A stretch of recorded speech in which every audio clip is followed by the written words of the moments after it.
आ जाइए 12 में। अ bag contains 3 red 3 white and 3 green balls. एक बैग में 3 red 3 white and 3 green balls है, मतलब यहीं से हमारा सैंपल स्पेस निकल के आएगा।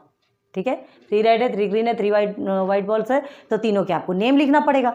रेड 3 रेड है तो R1 R2 R3, 3 वाइट है तो W1 W2 W3, 3 ग्रीन है तो G1 G2 G3। देखो हमने आप ऑलरेडी यहाँ पे किया। पहले देखो, 1 ball is taken out of the bag at random. Randomly हमने एक बॉल निकाला है ना, रैंडमली हमने देखा नहीं, समझ में मतलब वो पूरे बॉल पूरे मिक्सअप है, हमने रैंडमली ऐसे ही कोई सा भी एक बॉल निकाला। अब देखो what is the possibility that the ball drawn is, तो वो बॉल अगर ड्रॉन किया जाएगा तो उसकी क्या पॉसिबिलिटी होगी, है ना। अगर रेड बॉल निकलता है तो रेड की क्या पॉसिबिलिटी होगी, नॉट रेड, रेड नहीं निकलता तो उसकी क्या पॉसिबिलिटी होगी, एंड आइदर रेड और वाइट, या तो फिर रेड या तो फिर वाइट, ये निकलता है तो उसकी क्या पॉसिबिलिटी होगी। ठीक है, समझ आया। तो देखो यहाँ पे हमने ये लिख करके रखा है main, here the ball is in the bag, है ना, बैग के अंदर में बॉल है। लेट 3 रेड बॉल भी R1 R2 R3, 3 white ball भी W1 W2 W3 and 3 green ball भी G1 G2 G3।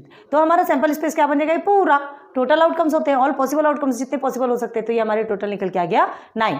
ठीक है, तो number of sample point in sample space is 9, ये आपको मिल गया। तो अब हमको क्या करना है, 1 2 3 तीनों क्या निकालना है, प्रोबेबिलिटी निकालना है। तो ये तीनों क्या है, इवेंट है ना, प्रोबेबिलिटी निकालना है, मतलब इवेंट है, इवेंट की ही प्रोबेबिलिटी निकलती। तो ये देखो हमने लिख के रखा है, let event A is equal to drawn ball is red, let event B drawn ball is not red, let event C drawn ball is either red और वाइट। अब देखो यहाँ क्या दिया, नॉट रेड बोला है, मतलब वहाँ पे रेड नहीं आएगा, उसके अलावा बाकी सब आएंगे। ठीक है, वो ग्रुप में उस फेवरेबल आउटकम्स में क्या आएगा, सिर्फ नॉट रेड बोला है तो रेड बस नहीं आएगा, बाकी सब आएगा। अब यहाँ क्या बोला है, आइदर रेड और वाइट, या तो रेड हो या तो वाइट हो, ऐसा बोला है। ठीक है, मतलब जो इवेंट सी में जो बॉल निकाल रहे हैं, ड्रॉन किए हैं, जो कि रैंडमली निकल रहा है ना, तो रैंडमली निकल रहा है, मतलब वो कैसे, उसकी प्रोबेबिलिटी क्या बोली जा रही है यहाँ पे, क्या प्रोबेबिलिटी होगी, अगर उसमें से जो रेड कलर निकल रहा है ना, तो उसकी क्या प्रोबेबिलिटी होगी, या फिर वाइट निकल रहा तो उसकी क्या प्रोबेबिलिटी होगी। तो यहाँ पर हम ग्रुप में, यहाँ कंफ्यूज हो सकते हो आप कि यहाँ पे क्या भरना है ग्रुप में, कोई टेंशन नहीं, आपको रेड और वाइट दोनों भी आपके फेवरेबल आउटकम्स उसी के अंदर आएंगे। क्लियर है, समझ में आया। तो चलो जल्दी से सॉल्व करो, फिर हम सॉल्व करके दिखाते हैं आपको। ये रहा सॉल्यूशन आपके सामने। कितने लोगों ने सॉल्व किया, जल्दी से कमेंट सेक्शन पे कमेंट कीजिए कितने लोगों ने सॉल्व किया। प्लीज़ ईमानदारी बरतिए, इतने अच्छे से आपको एक एक चीज़ आपको समझाने की कोशिश की, एक भी पॉइंट हमने नहीं छोड़ा है, तो प्लीज़ आप भी मत छोड़िएगा।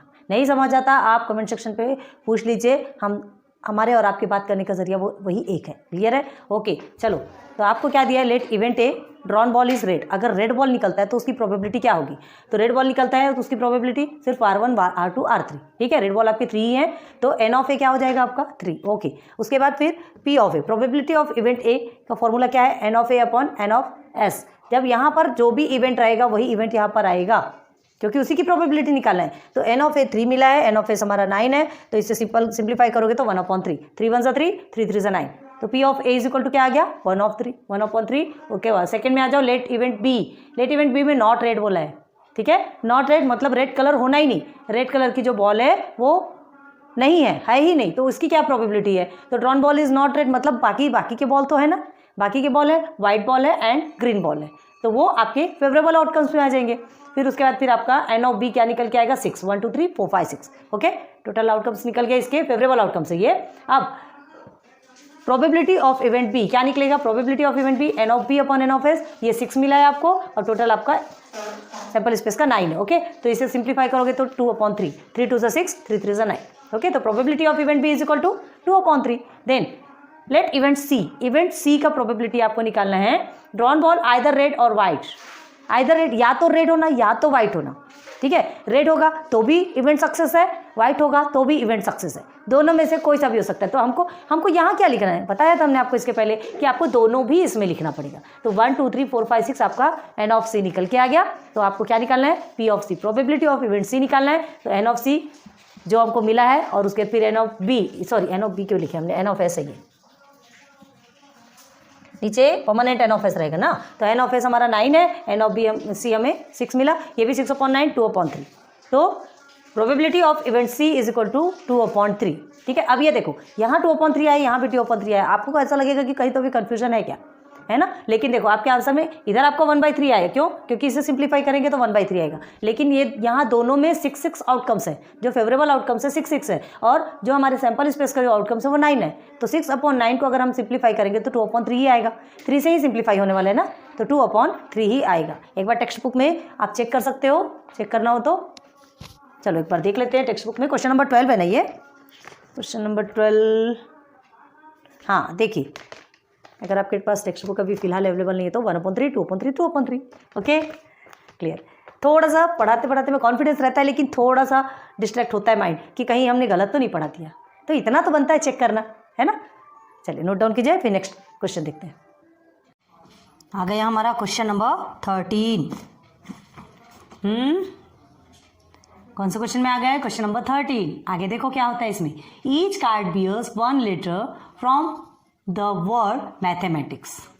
Each card bears 1 letter from the word mathematics, मतलब हर कार्ड में मैथमेटिक्स का एक वर्ड लिखा है, एक लेटर। मतलब ये जो मैथमेटिक्स है ना, ये देखो हमने ऑलरेडी यहाँ पे आपको लिख के बताया, ठीक है। मतलब हर कार्ड में एक में MATHEMATICS, ये इस तरह से क्या लिखा है आपका, हर कार्ड में एक लेटर लिखा है। Okay, the card are placed on a table upside down, ठीक है। मतलब एक गेम चल रहा है।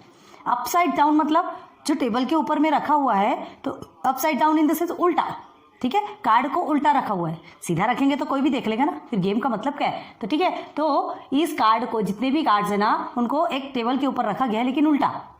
जो छोटे बच्चे जो मीना बाजार खेलते हैं ना, उसमें पूरे कार्ड्स उल्टे रहते हैं, फिर उसमें सीधा कर करके देखना पड़ता है, पेयर बनता है तो वो कार्ड हमारा है ना, वैसा होता है। तो बस इसे भी उल्टा रखा गया है। Find the probability that a card drawn bears the letter M।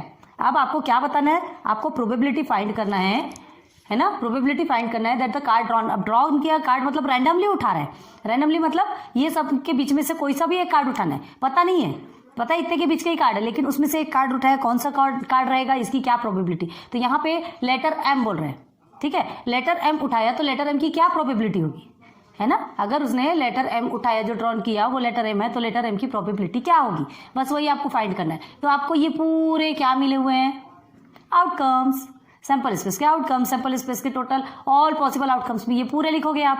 Clear है। सॉल्यूशन कैसे स्टार्ट करने वाले हो, पहले लिखोगे card are placed on the table upside down, सबसे पहले ये लिखोगे, ये आप बना लीजिएगा, और उसके बाद फिर लिखिएगा कार्ड्स, है ना, the cards are placed on the table upside down, therefore S is equal to, ये पूरा आप लिख दोगे। क्लियर, बता रहे हैं, ध्यान दो, क्योंकि करना आपको है बहुत, क्यों क्या है ये प्रॉब्लम सेट है, रिवीजन आपका करना बहुत जरूरी है। हर चीज में हम आपको बनी बनाई चीज आपको मिल जाएगी, आपको सब बना के दे देंगे, तो फिर आप क्या करेंगे, आपको भी तो कुछ करना है। तो इसलिए हम बताना हमारा काम है, फिर हम देते हैं ना, फिर हम देते हैं आपको आंसर्स, पूरे सॉल्यूशन देंगे, उसका टेंशन नहीं है, ठीक है। तो ये मैथमेटिक्स जो ये जितने भी लेटर्स हैं, ये सारे लेटर्स इसमें all possible outcomes of sample space उसके ग्रुप में आ जाएंगे। उसके बाद फिर आप N ऑफ S निकालेंगे, तो टोटल काउंट कर लो, N ऑफ S निकल जाएगा। अब आपको सिर्फ एक ही इवेंट है यहाँ पर, कौन सा, that a card bears the letter M, ठीक है। तो लेटर M आपका देखो ये 1 and 2 टाइम्स है लेटर M, तो आप क्या लिखोगे, इवेंट A लिखोगे, तो और event A is equal to क्या रहेगा, favourable outcomes 2 times M। Clear है, 2 टाइम्स M लिखोगे बस। उसके बाद फिर क्या लिखोगे, N ऑफ A आपका क्या आएगा, 2 टाइम्स M है तो 2 आएगा, और आपका N ऑफ S क्या निकलेगा, तो इसे पूरा आप टोटल करो, नहीं बताएंगे, पूरा इसे टोटल करो, जो N ऑफ S निकलेगा वही आपका डिनोमिनेटर में होगा। तो आपकी प्रोबेबिलिटी ऑफ इवेंट A, फिर वो आपको निकालना है, ठीक है। नाउ स्टार्ट, टाइम ज्यादा नहीं देंगे आप।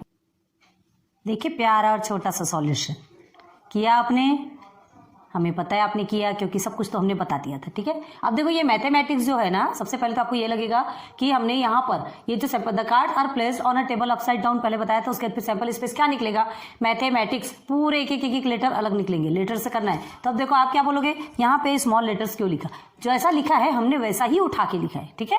यहाँ पे हमने कैपिटल नहीं लिखा, जैसा लिखा है यहाँ पे लेटर्स हमको लिखना था हमने लिखा, और सेपरेट लिखना है, कॉमा लगा के 1 2 3 4 5 6 7 8 9 10 11 कितने हैं, N ऑफ S क्या निकल के आया आपका 11। ओके, अब ये जो 11 निकल के आया, ये आपका क्या है, ऑल पॉसिबल आउटकम्स, है ना, उसके नंबर्स। अब हमको इवेंट A देखना है। इवेंट A में आपसे पूछा क्या गया है कि जो लेटर, जो M लेटर, जो अगर M निकला, क्या, हाँ कार्ड M निकला, तो उसकी क्या प्रोबेबिलिटी होगी। तो क्या प्रोबेबिलिटी होगी, M निकला, तो यहाँ देखो सैंपल स्पेस में आ जाओ, 1 टाइम m 2 टाइम m, इसके बाद है क्या, नहीं है। तो ये आपका फेवरेबल आउटकम्स निकल के आया, ठीक है, किसका, इवेंट ए का। तो इवेंट ए के फेवरेबल आउटकम्स हमने क्या लिखा, event A drawn card bears a letter m, therefore event A is equal to 2 times m, है ना, ये आपके फेवरेबल आउटकम्स। तो इसको n ऑफ ए क्या निकला, 2, क्योंकि 2 बार m है। फिर हमने क्या निकाला, p ऑफ ए क्या है, प्रोबेबिलिटी ऑफ इवेंट ए। तो प्रोबेबिलिटी ऑफ इवेंट ए हमने फॉर्मूला लिया n of A upon n of S, तो ये 2 n ऑफ ए हो गया और n ऑफ एस आपका हो गया 11, तो 2 upon 11। The probability that a card drawn bears a letter m is 2 upon 11, है ना, बहुत छोटा सा आंसर है। हर जगह में कार्ड बलून बस यही सब चल रहा है, बस उतने में ही हमारा क्वेश्चंस ना, उतने के बीच में ही हम घूम रहे हैं, जब से बस वही पढ़ रहे हैं। आपको ऐसा नहीं लग रहा, हाँ, जितना भी हमने सॉल्यूशन इसके पहले भी जितने भी सॉल्व करवाए, सब हमको ऐसा लग रहा है कि दिमाग बस उतने में ही अभी हम घूम के रह गए, बस वहीं पे राउंड घूम रहे हैं हम, है ना। तो ये क्वेश्चन नंबर 13 कंप्लीट हो गया है। अब देखते हैं 14 भी क्या है, कहीं वो भी सेम तो नहीं है, पहले इसे नोट डाउन कीजिए।